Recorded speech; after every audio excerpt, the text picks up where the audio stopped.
الجزائريين.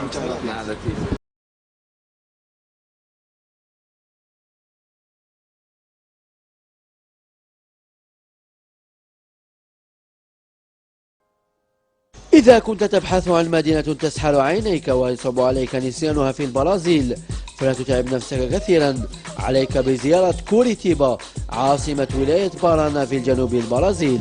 مدينة أصبحت مثالا يحتذى به في التعامل مع قضايا حساسة كالنقل والبيئة، جميلة ورائعة وتعد الأكثر اكتظاظا بالسكان حيث يعيش بها قرابة 2,000,000 نسمة، ومع كل فهي تقدم الرعاية ونوعية حياة راقية لسكانها بفضل عدد لا يحصى من الحدائق ورزنامة ثقافية رفيعة المستوى.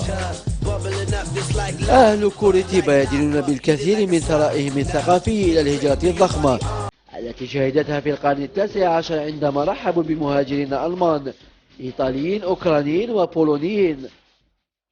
تلحظ هذه الصفات في معالم المدينة مثل حي سانتا فيليسيداد الإيطالي، بوسكي أليماو أو الخشب الألماني ومنتزهات جويل رائع. كما تحتوي المدينة على منتزهات أخرى تحافظ على المساحات الخضراء مثل ثانجوا، باريجيو والحديقة النباتية الرائعة.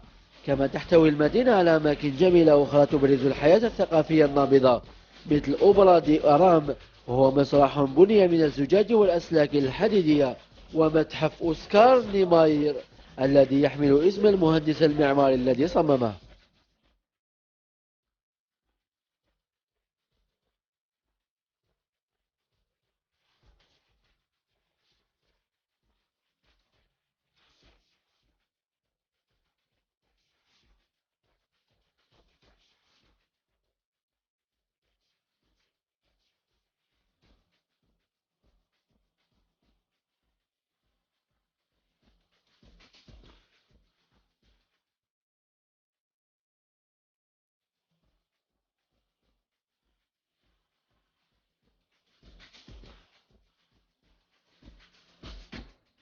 ملعب جواكيم أمريكو أو الشهير باسم أرينا دي بايكسادا تصل طاقة استيعابه إلى 38 ألف متفرج، يعتبر واحدا من أحدث الملاعب البرازيلية وأكثرها عصرية منذ إعادة افتتاحه سنة 1999.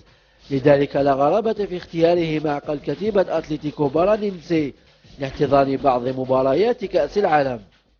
ملعب بيسكادا احتضن لحد الآن 3 مباريات، فيما سيحتضن آخر مباريات الخضر في الدور الأول أمام المنتخب